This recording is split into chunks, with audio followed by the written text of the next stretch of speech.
Hey, everybody, welcome back into this amazing room. This room has witnessed tears, it's witnessed laughter, it's witnessed the dropping off of pieces that people never thought would fall off. And it's been sometimes exciting and fascinating and interesting, and quite frankly, sometimes it's been boring. But all the time, it doesn't really matter because what's happening is the person that I'm with in the moment that I'm with them has a chance to really show up and be themselves, has a chance to say what they want to say without any sort of me thinking about what I'm going to challenge them on, me trying to fight their opinion. So much of the time in the world today, we say something and already people are thinking about how can I defend myself? How can I fight? How can I do this? I have one intention in this room, and that intention is to love and accept the people that come into this room, to listen to them and hear them, to acknowledge and validate them for what they believe. In my 65 years, nobody's ever asked me to believe what they believe. As long as they felt loved and accepted, acknowledged and heard, listened to and validated, they know I have my own crazy beliefs, and no one's ever asked me to do it. And yet, when I look around the world today, so many disagreements are coming because people want us to believe what they believe. And I wonder why that is. Some of my best friends, I would never believe the things that they believe. Their beliefs are so off the mark that but I love them. And if it came down to it, I would take a bullet for them, not because of what they believe, but because I love them and they're my brothers and sisters. I should say before we go any further that this show is being sponsored by the Mosaic. It's the book that I wrote, and they were kind enough to sponsor the show. It's a story about a boy who loses his parents 2 years apart on the same day, and when he asks the adults where his parents are, they tell him they're in a place called heaven. So that boy sets out in search of the place called heaven. But the people he meets are not who he expects to meet. They're not the clergy and the priests and the rabbis and the shamans and the ministers and the gurus and the swamis. They're the trash man and the homeless guy. They're the blind woman and the road worker. They're the traveler and the gardener. And he wonders, why am I meeting these people? Like, I'm here, I'm on a search to find heaven. What can these people show me about heaven? And he thinks, well, I'm here. Let me just sit with them and just listen to their stories. And in every single case, when he listens to their stories, what he sees is the person that he initially came up to is not at all who he thought they were. And it isn't because they've changed. It's because his preconceived notion of who they are is no longer true because he now sees them as who they are. And when he has that happen over and over and over and over and over again, he asks himself, do I see anything in the world the way it is, or do I see everything in the world the way I am? And at that moment, he looks to his right and he sees a monk unzipping the sky and inviting him to walk through the sky with him to a parallel reality where he goes and he meets the wise one who's the keeper of the mosaic. And in that moment, everything in the book changes. Okay. Thank you, Mosaic, for sponsoring us. We can put that now aside. But you'll see that in the essence of what happened when I finished writing the book, it told me to go out on the road and do what Mo did, the main character, the protagonist in the book. I was about to do that. COVID-19 came, and so now I'm doing it virtually from the comfort of my own chair and meeting people from every continent on the earth and having a chance to speak with them. So how beautiful is that? Today, I have the beautiful opportunity of meeting with you, someone who I've never seen before. 6 minutes ago when she came into the green room. Her name is Candace Joseph. Candace Joseph, welcome to the conversation. How are you today? I am good. Thank you so very much for allowing me in this space. I'm excited. What are you excited about? You don't even know what's going to happen. Like, what? I love that you're No, excited. no, the whole premise of meeting a stranger and finding out about them, because a lot of times people are, put into check boxes and people are scared to reach out to even meet their fellow man. Yeah, I can honestly say I live on a block where I don't even know all of my neighbors. yeah, yeah. Yeah, It's so interesting because in the most connected time the world has ever known, we know what's happening 10,000 miles away, but we don't know the name of the person living in the apartment below us or the house next door to us or the one three houses down. that's Why do you right. think that is? Why do you think that is, Candace? Um, I think of it from a terms of people look at their homes as a sanctuary, you know, like you're dealing with so many things on the outside that the inside is the one place that you feel secure, you don't have fear, you feel safe, for the most part, and it's your sanctuary. And I'm Yeah. from Texas. Honestly, it's just too hot outside. It's too hot. It's 100 degrees outside. So, I can understand when people make that mad dash to their car, from the car to the house. I get it. I get Yeah. it all day. I understand that. So some of that front porch wisdom ain't going to happen in 110-degree heat, right? No, not at all. I mean, they have such wonderful apps where the neighbors kind of talk to each other through the apps. I think it's hilarious. Yeah, I love that. We have them here too. Um, Tell us who you are and what's important to you. Well, I'm an introvert. And the things that are important to me are peace, the happiness of people around me, happiness within myself, and just seeing what beauty I can find in each day. I think that's what's important to me. I We love that. deal with so many things. We have to find at least one thing of beauty. Yeah. And I think for me, I seek out for that every morning. Most people say, oh, the sunrise is beautiful. Yeah, but we see that, some people see that all the time. And, for some states, they see it all day long. Yeah. The sun never goes down in Alaska, right?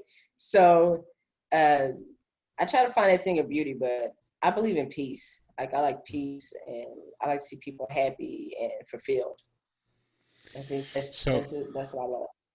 I love that. So for someone who believes in peace, what do you see when you look out in the world today? Because I can tell you from my perspective, I look out and I don't see much peace. I see people that are not at peace with themselves. I see a country that's not at peace with itself.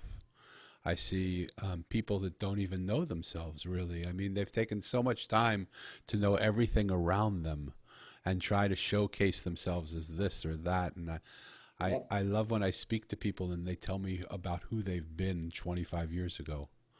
But I say to them, that's beautiful. I love hearing about that, but none of that matters. Who are you right now? Like what? Yeah. And they say, well, I don't really like to talk about now because I'm not in the best time of my life now. I want to tell you about who I was 25 years ago when I was on top of the hill. And I say, well, why isn't there like why can't we be honest enough to sit and talk vulnerably about where we are? So for a person who peace is the most important thing, or you look for that peace, how do you Yes. find peace in a world that is in turmoil? It can be something simple. Uh, and I think for me, the moments of peace, when I get moments of peace, because you're right, the world is chaotic, too much misinformation, too much information overload that isn't accurate, weather being what it is, being crazy. People are, I guess I could say, saturated with bad news every day when they turn on, local news, when they look at the social media, when they look at all of the, news outlets on TV, it's always bad news. And I always look at it like, okay, well, it used to be in the past where they would mix it up, a little old, little new news, some good, some bad. Now it's like all bad, blah, blah, blah, blah, blah, blah, blah. And then like 2 minutes of the good, feel good story of the day. And it's sad because there's a lot of great things that you can see. You can see things in nature. You can see a mural being painted on the side of a building. You can see a kid laugh, run down the street on a bicycle, and it could just bring you happiness. So I can honestly say, for me, if I'm if I'm not in a good mental space, I'll go sit at, the sculpture garden that's here in Houston, and I love it. And that's somewhere where I can sit with a cup of coffee, a notebook, and just think about things. And sometimes you never know where that wisdom or that insight or that peace may come from. It Yeah. may be sitting back drinking a cup of coffee, or it could be a conversation you have with someone on the phone, or you're listening to your favorite little soundtrack that you created for yourself to rock out in a car, and your favorite song comes on. you never know. Sometimes I find peace sitting in bumper to bumper traffic. Wow. Wow. It just, So, it depends. It depends, so, but I try to find something every day. so what I really hear you saying, and tell me if I'm correct, I hear you saying that in a world of chaos and confusion and fighting, you can always find peace because there's something that you have that you bring that gives you peace that you can always go back to. Is that what you were saying? Yep. Yeah. And So, sometimes it could be that favorite spot that you like to go to. It could be your favorite song. It could be, some people like to watch cartoons. Some people yeah, like to watch sports. Like everybody has that one thing that will put a smile across their face. For me, I like artwork. I like chess. I listen to opera. And, I believe in spreading the message that everyday people should find some kind of happiness. I And, love that. I do that. So I want to invite the listener into this conversation now and just ask them what Candace is asking, what I'm asking you through Candace. Where is your places of peace? And when you get disrupted by a world that's in chaos and in disagreement and in anger and yelling and chaos like that, can you get to those places of peace? Can you bring them to yourself instantly? Can you be a part of the peace of your life rather than a part of the outside chaos? What a beautiful practice. And if you got nothing more from this conversation than that, and you will get more, I'm sure, but know where your places of peace are and go to those places of peace. Don't allow a world of chaos to take your peace from you. What makes you happy? I like to help people, all walks of life, no matter, anything anybody's going through, it doesn't matter. I don't care about people's educational background, socioeconomic, none of that matters to me. I like to help people. And if that's sending someone the joke of the day through a text message, if that's, buying someone a meal, uh, when someone finds something that they've been looking for, um, I just like to help people. I think that was always there as a kid. I think it really came out of like, it's gonna sound kind of weird and pitiful actually, but as a kid I was that awkward kind of kid, didn't have a lot of friends, bullied a lot, and it was weird because I wasn't a popular kid, but everybody knew me. But they knew me from being what I came to know as an adult as a seeker of knowledge, right? Instead of going outside to play, I wanted to go to the school library, and people would bully. It's crazy. People would bully you for being smart, but that's what it was. I was bullied Wow. for being smart. I was bullied for being different. I was bullied for always wanting to be the teacher's helper. But I felt like it was a twofold kind of thing. If I'm the teacher's helper, then I'm helping the teacher, and everybody likes the teacher, maybe they'll like me, Ah, I see. right? Huh. So I was Yeah. always a person that was the underdog, the person that people would overlook in a room. I was always that, the person that when people would think about dating someone, I was the person that people didn't want to date because, I was awkward. I had a different clothing style than people. I like to wear stuff match, things that are very eclectic, things that, you know, I don't really, um, I don't really like to draw the line in between gender when it comes to clothing. So I'm kind of one of those people that's all over the map.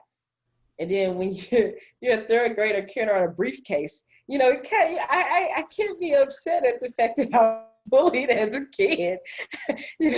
Wearing dress shirts, my dad dress shirts and suspenders with a tie, carrying a briefcase in third grade. I couldn't be upset at that.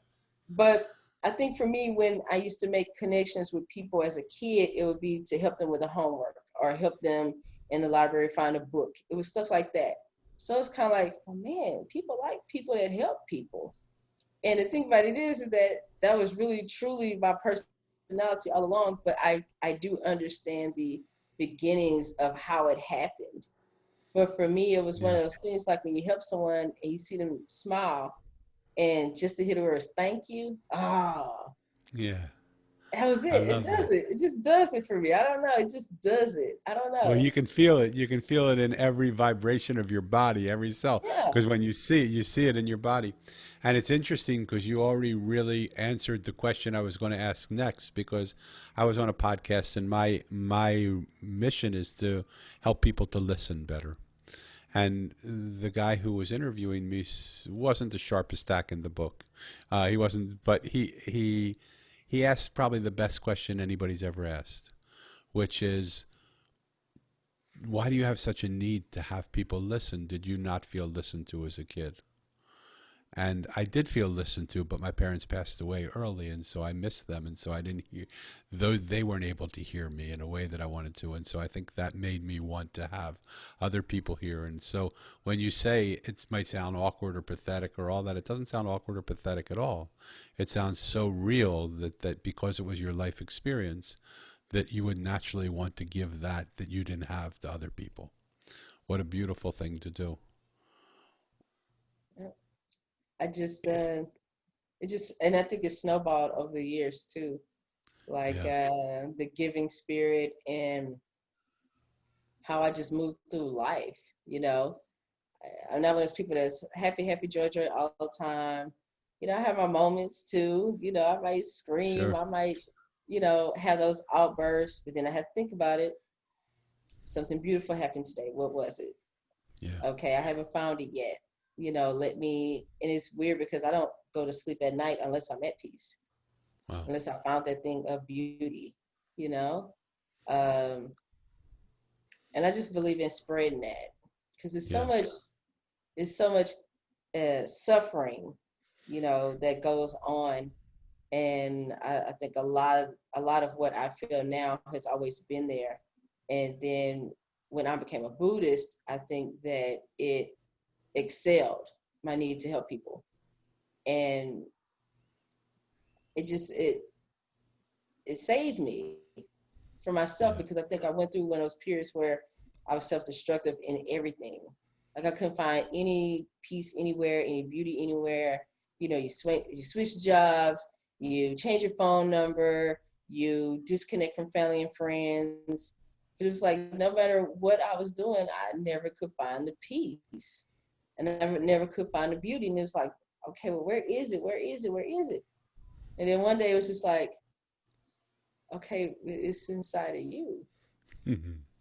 It's inside of you. Like you're giving it out. You stop loving yourself, so you don't know how to help people. You don't know how to go out there and spread peace. You don't know how to go out there and give love. Because I stopped at one point loving me, Yeah. you know, and it took years to get out of that. So I Years. want to invite the listener back in again, and I want you to hear everything that Candace is saying. Are you looking for all the things that you want in all the wrong places?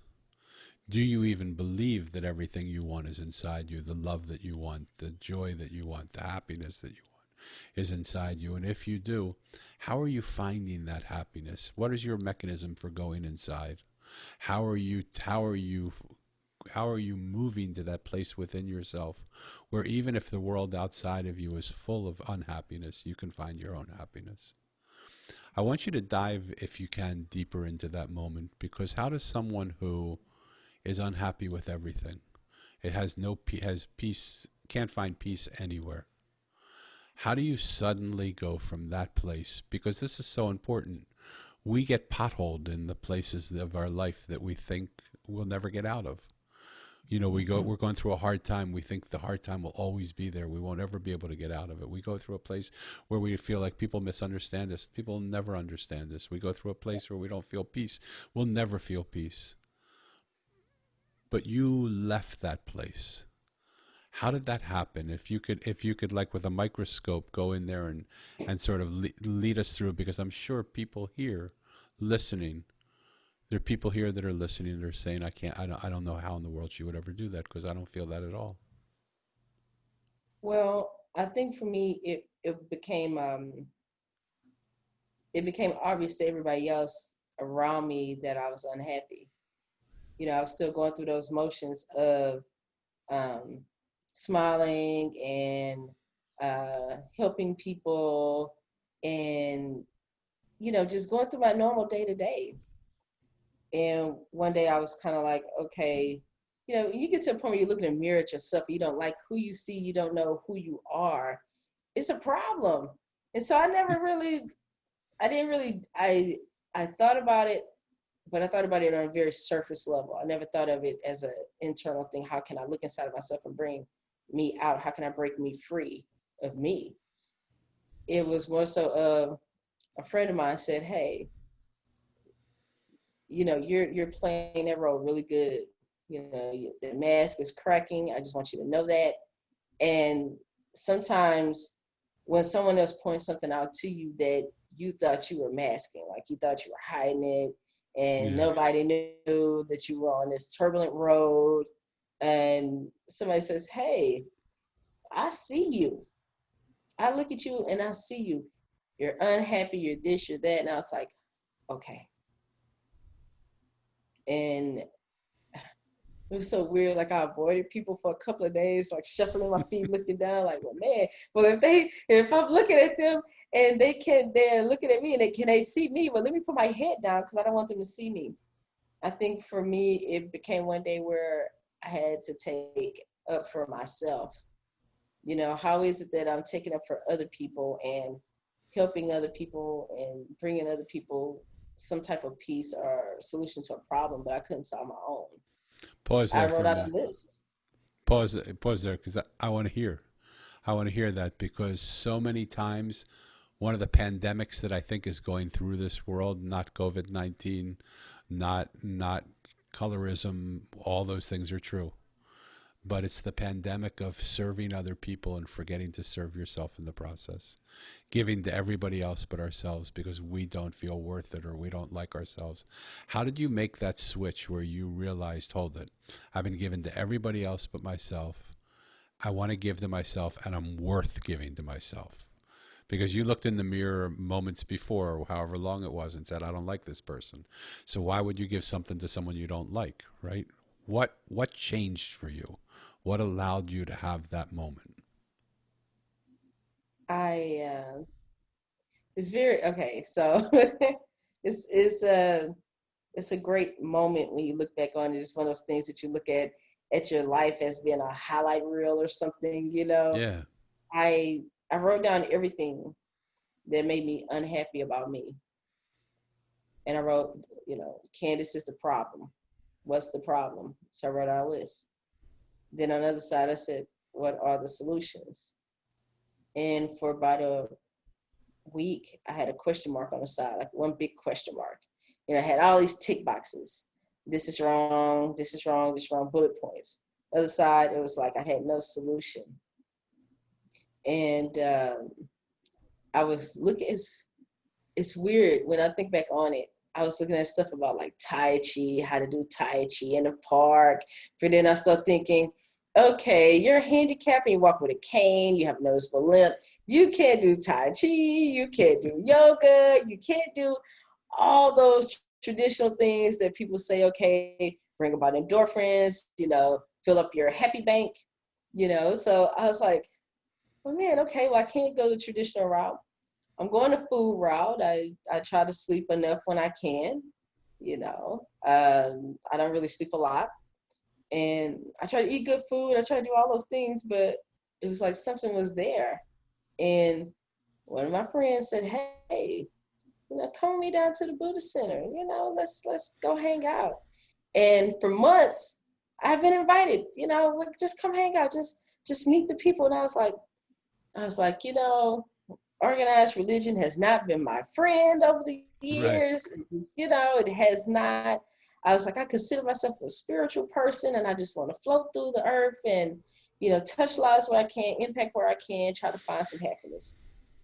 And I went and I chanted for the first time. And I think that was the first time I actually had a true meditational experience.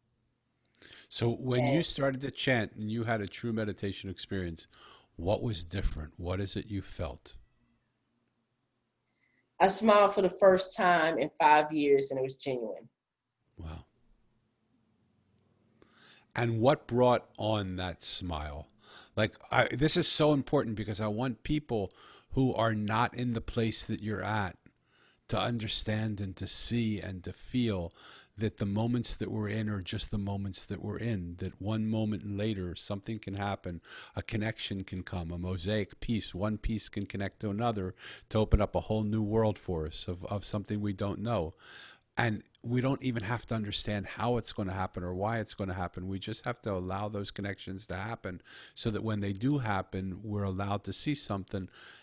But you've done it. And so what I want to see is if you can give people like a little roadmap as to what happened, that how did the person that you were that diminish in the person you became come forward? Well, it wasn't a simple process. I think at that moment when I was meditating, I thought about the checklist of all the things I didn't like about me.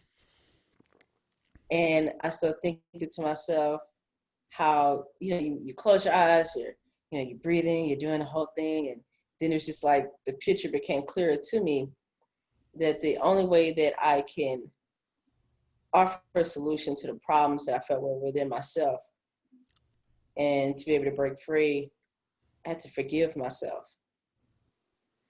Wow. And I think at the moment when I was chanting and doing meditation, I think I felt like what was something that I hadn't done in the past. We all go through those times where we don't treat ourselves too kindly. We don't treat our body too kindly. We, take on vices that we shouldn't take. We do all kind of things. But I think for me in that moment, I learned to forgive myself. And over time, after forgiving myself, I learned to love myself. And I think that's was a true breakthrough because then I don't think I knew who I was. I think I was searching for validation in everything I did in my life. And Yeah. when things didn't happen or I failed at something or what I considered back then as failure, I never got over it. It was one of those Yeah. things that stacked in the back of your head and it stacked like an encyclopedia. So you try to figure out how do I get the good to match the bad that I've done? How do I create a scale of balance? Yeah. And I had to realize that the only way through was to forgive myself for everything that I did right and for everything that I did wrong. People say, okay, you know, I tell people a lot of times when they ask me about the same thing, like, man, you look peaceful, you're different, you're like a total different person. And I just tell them straight up, I learned to forgive myself for my failures and my successes. Beautiful. So again, I want to bring the listener in. Where are you at in forgiving yourself? Do you still just sit there and does the voice in your head constantly accuse yourself of stuff that you're doing? And do you constantly put yourself down? Are you constantly ashamed of things you've done? Can you forgive yourself? Can you get to that beautiful place which Candace is talking about that brings her happiness now because she's been able to do that? And I'm sure there are areas in her life where there's still places to forgive, but she's not saying that she's perfect in it, but she's saying that in doing that process, she's found happiness through that forgiveness. Let's switch it up a little bit. I want you to know I suck at this. We do a lightning round. I suck at lightning rounds because I'm too curious. But we'll get through a few questions that'll go fast, I think, okay? Okay.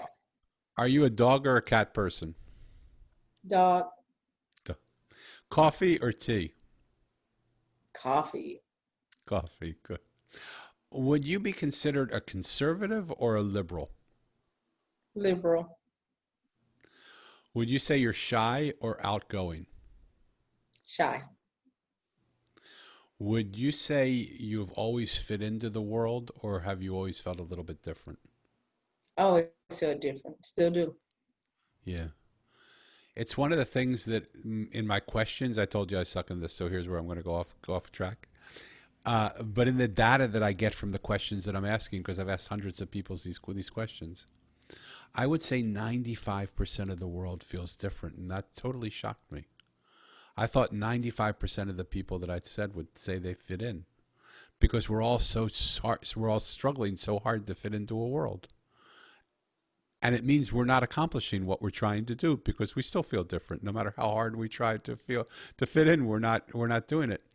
And it made me realize the brilliance of somebody like Steve Jobs, who started Apple by saying, this is for all the outcasts. This is for all the people who feel like, they're not heard. This is for, and I thought, when I first heard it, I thought, what a small group he's going after. But then through this podcast, I'm realizing that's all of us. None of us feel like we fit in, and none of it. And why not? And look what's happened to Apple. It's just exploded, right? Sure. So I'm interested in. I'm excited to see that happen. That one woman answered that question by saying, "Oh, I fit in entirely," and I said, "Really? That surprises me. How do you say that?" She said, "Because nobody fits in, and I fit into the world that nobody fits into." So, I, I, Yes, I like that answer, right? that was brilliant. It Because was look, I really was sitting here thinking about it from the standpoint of we all have different fingerprints. yeah, So how can we all fit in if we're all different? yeah, So I look at it from the standpoint of that. Like, okay, we're all born with a certain characteristic or certain something. And the first thing that most people, well, for me, that I think of is fingerprints. Everybody yeah. has a different set of fingerprints. So to me, you're automatically different than everybody else. I love that. And for me, I think about it as a mosaic, as the artistry of a mosaic. Every piece is different, and yet there's a part when they come together that makes something the same, which is beautiful. And but it highlights our differences rather than tries to make our differences all the same. And so I love that. What are you most scared of? The dark, The dark. Wow. How come? right? Weird, right? Um, I think for me, the darkness kind of means like darkness for me always gave me kind of a lone feeling. It felt like what I imagined death to be. Hmm. And I'm a person when I go to sleep, I don't remember dreaming.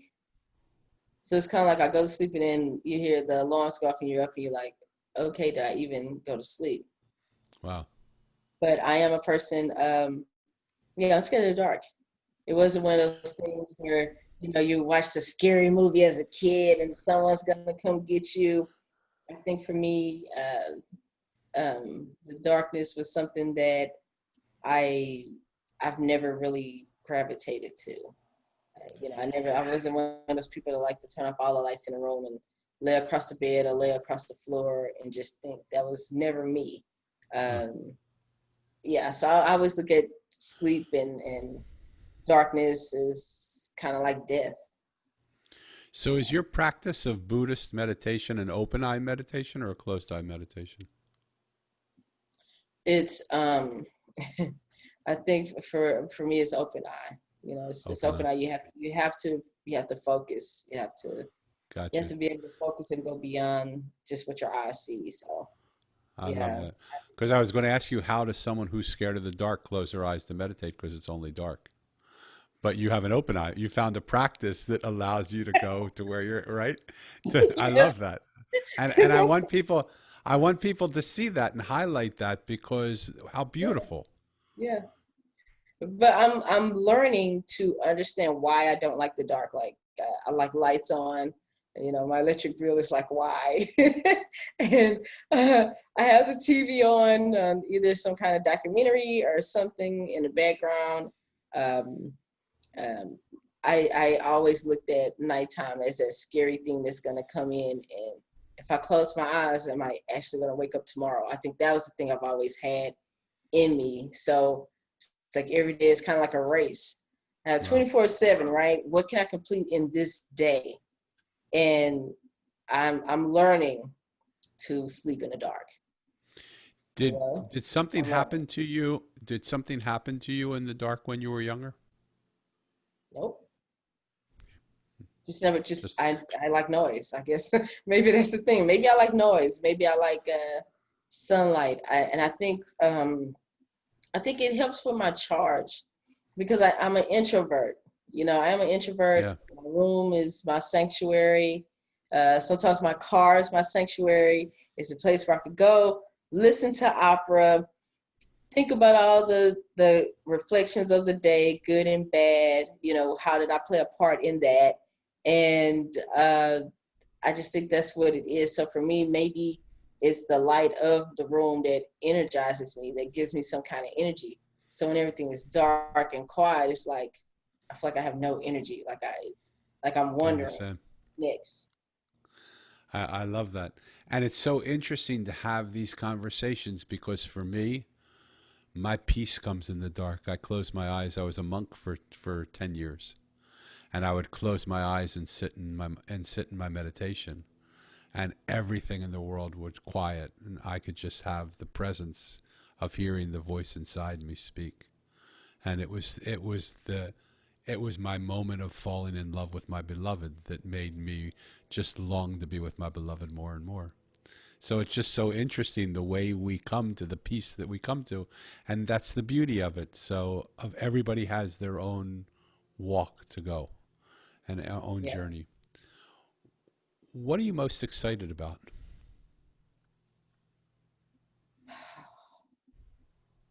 I think I'm excited about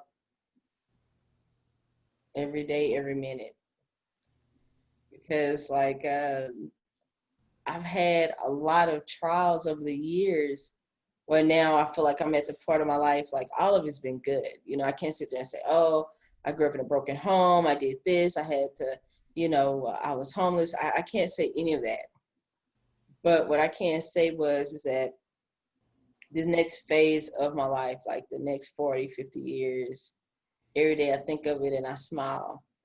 I'm not scared of death like I used to be. I'm not scared of people or making connections or opening my heart and feelings and thoughts to people. Yeah, And I think every day brings some type of excitement to that. So I think I that's what I'm love it. most excited about. Like for the first time in years, I feel free. Wow. What a beautiful statement to be able to say. People listening, can you hear the beauty of that statement? For the first time in my life, I feel free. What would you give to have that statement come out of your mouth? How beautiful that is. What are you most hopeful for? I'm hopeful for people finding their beauty, their one thing of peace. I think that does it for me. I don't care if you're a person that you find the beauty and the fact that all of your towels and linens and things are the same color. I don't care.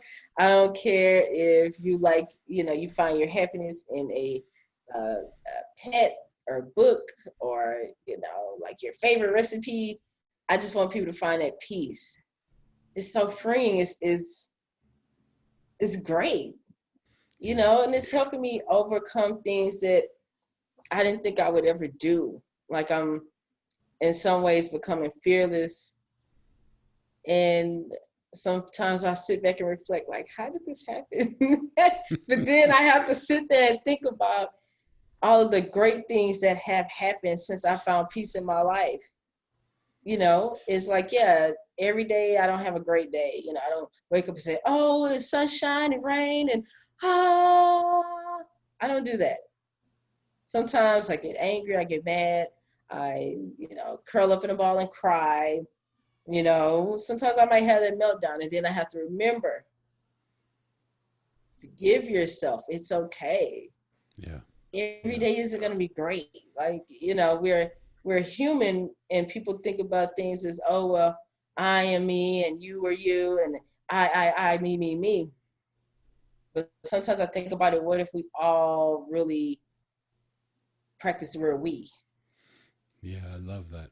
You are a spokesperson for the Mosaic, my friend. I don't even know you, but that is the Mosaic. That is the Mosaic. Yeah. When the pieces go from being individual pieces to being the collective we together. What a beautiful world we live in. Yeah, I mean, just think about it. I mean, we do understand that in the walks of life, there are different types of people out there for everything, good, bad, indifferent, whatever. And sometimes in the the craziness of everything, we have to remember that these are the things that make the entire, globe go round. Yeah. So we know every day isn't going to be sunshine and rainbows, but is what we do on our side to help bring the love and the flow of the day. Yeah. Sometimes maybe that's it. Maybe you're that person that has to bring someone that cup of coffee every morning because they're going to forget their cup of coffee at work. Maybe you're the person that remembers everybody's birthday and send them a birthday card. Maybe that's your purpose. Yeah. Yeah. I love So that. I just look at it like every day is an exciting day, no matter what happens, and I just have to be present in it.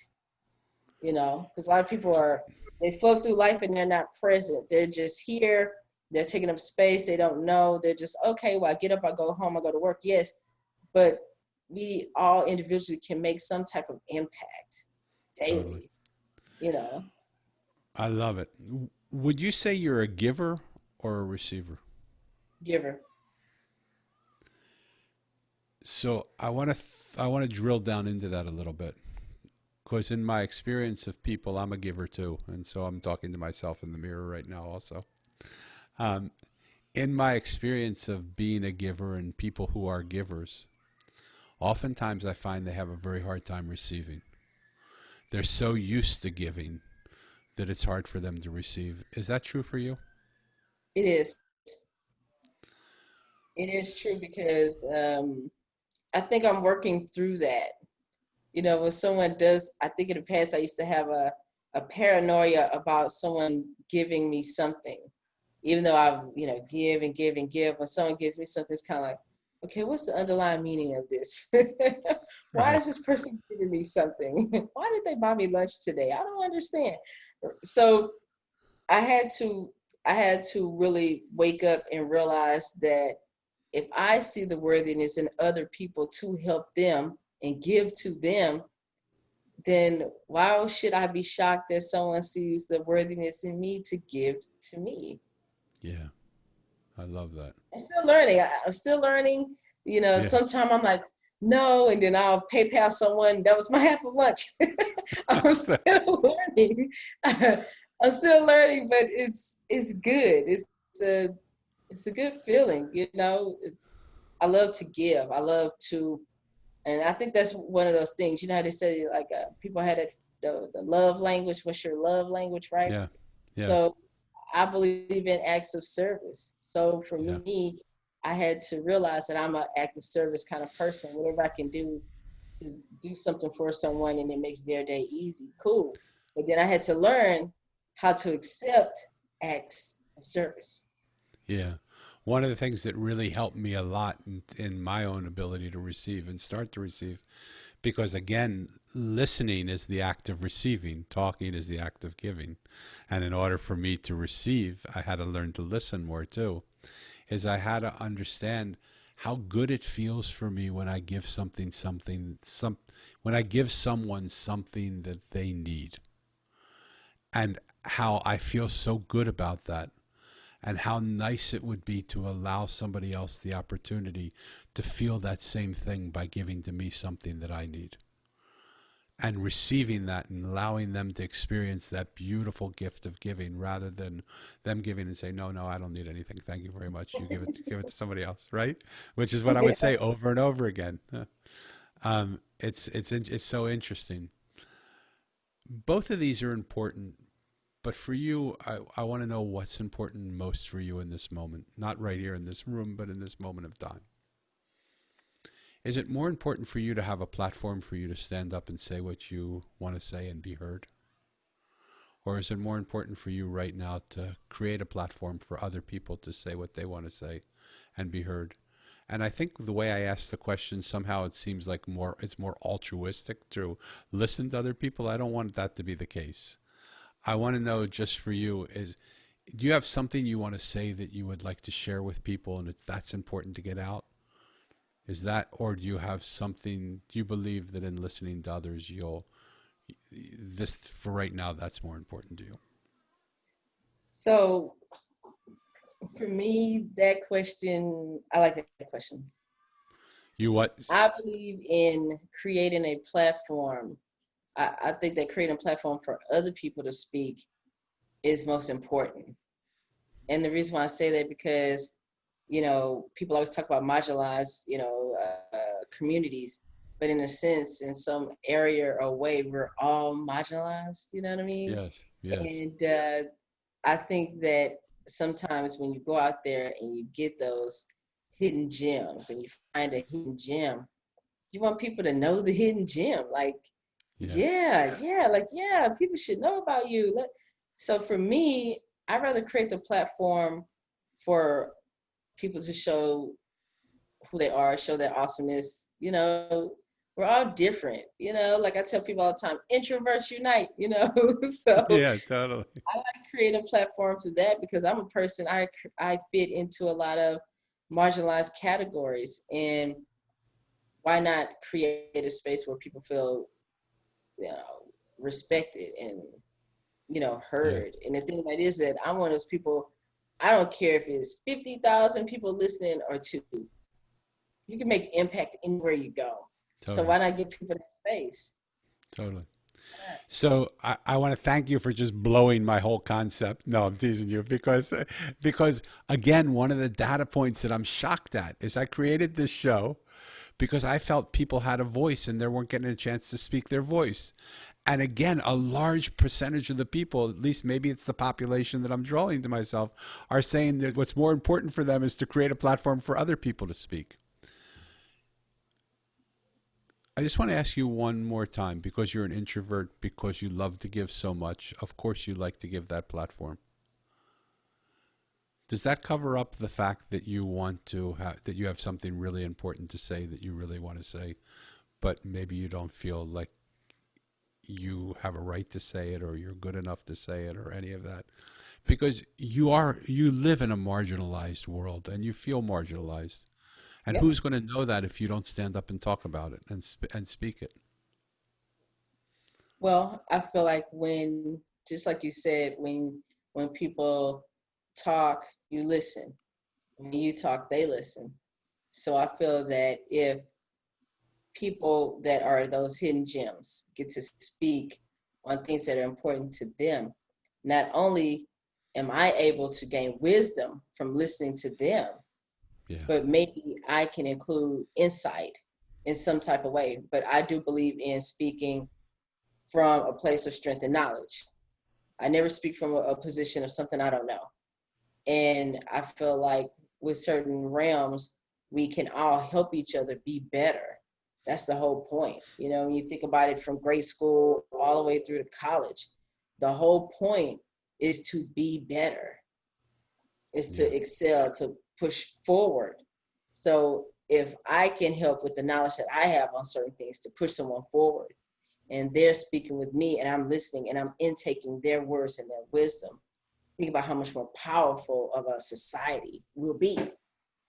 That's how I look So at it.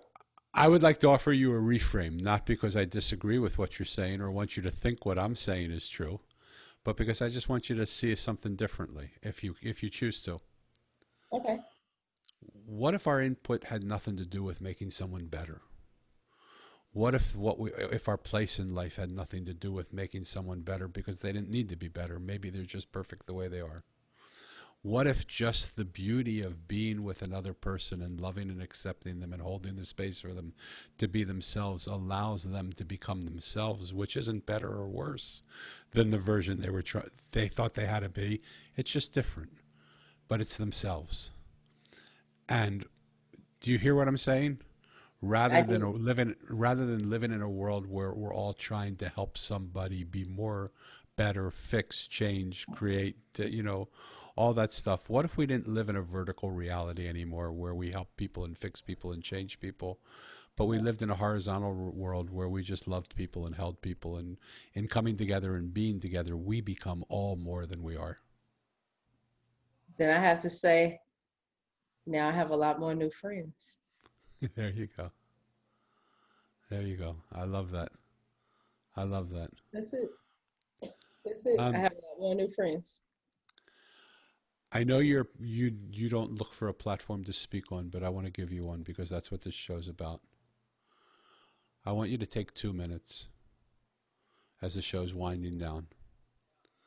And I want you to say what you want to say to a world that is listening to you now with no barriers, no blocks, no holes barred. What would you like to say to this world? I think what I like to say to this world is simple. Love yourself. It's okay to say thank you. It's okay to ask for help. It's okay to just be you and gravitate the way that you want to gravitate. Um, don't look for validation in others, and just know that you are great from the inside and out, and never be scared to show it. Love that. Listeners, play that back. Listen to it. Let it become your mantra. What a beautiful way you're to live if you can live that way. Candace, do you do what do you do? Do you have a website? Do you have is there a way for people to get in touch with you when they've become intoxicated with you as I have? How do they learn more about you? You guys can learn more about me. I have a few platforms. Well, I have one platform majorly that I use my voice on. I am the radio show host for the Business Knowledge Broker Hour with Candace Joseph. I call it the most 120 minutes of informational and inspireful, interactions between a host and entrepreneurs and, people that are in other organizations. And that's one way to do it. And we have an app, Colorado Music Radio. I can also be found on Facebook, Business Knowledge Broker Hour with Candace Joseph, or you can simply find me at Candace Joseph. Another platform is my business page, josephconsultingfirm.com, and So smiles. let me jump in. We're going to have all that in the show notes because you're going to send that all to me. Yes. Okay, so you don't have to memorize or write that down real quickly. I do want to say I would love to be on your show if it fits. I would love to put my name in there and come on to your show. So that would be something I would love to do. Um, and I want to just thank you for taking the time to just be here with us and share of yourself. This is a person who says she's an introvert, but look how beautifully she shared with us today. Look how honestly she shared with us. Look how vulnerably she shared with us. Look at the stories she told. Introvert, extrovert. When you come into a place or when you are the type of person that knows themselves and is at peace with yourself, you can share yourself without too much worry. Because you know that what I think of you or someone else thinks of you, it's just what I think of you or someone else thinks of you.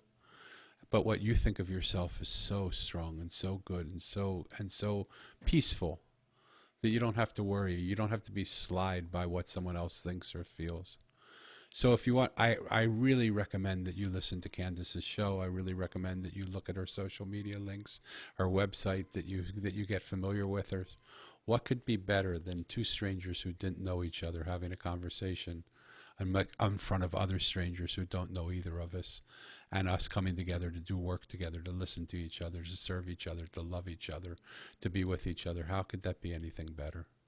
I want to thank you again, Candace, for being here. For those of you who listen, I want to thank you for showing up and listening to the show. What an honor it is that you give us your time. And if you like what you heard, share it with people you like, because movements start by people liking something and sharing what they like with the other people that they like. If you don't like it, just continue to don't share it. You don't have to do anything. There's nothing that I want to gain from it. There's nothing that I want to do, except that when we live in a world where people are strangers, we live in a strange world. When we live in a world where people are friends, we live in a friendly world. And so I want to ask all of you to go out now and find someone you don't know and take a few minutes of your time to say, how are you doing? And just listen to them without an agenda. Just listen to who they are. Listen to what they say. Love them and accept them. Listen to them and hear them. validate them, and acknowledge them for what they're saying, and see what happens. Strangers become friends. I watch it happen every day, 10 times a day in this room, where people that I didn't know, I feel when they leave are my friends. And what a beautiful world to live in when it's a friendly world. Candace, is there one last thing you want to say before we go? Yes. Thank you, Daniel, for being my new friend. It's my honor. It's my absolute honor. You are one of those little gems that you find along the way that you want to share with other people. So you're my little gem. Thank you. Thank you. Again, thank you folks for listening. Until the next stranger comes into the room, don't be strangers, be friends. Be kind to each other, love each other, hold the space for each other to be themselves. And you might be just so surprised by what you find. Let's live in a friendly world. Until then, talk to you later. Ciao.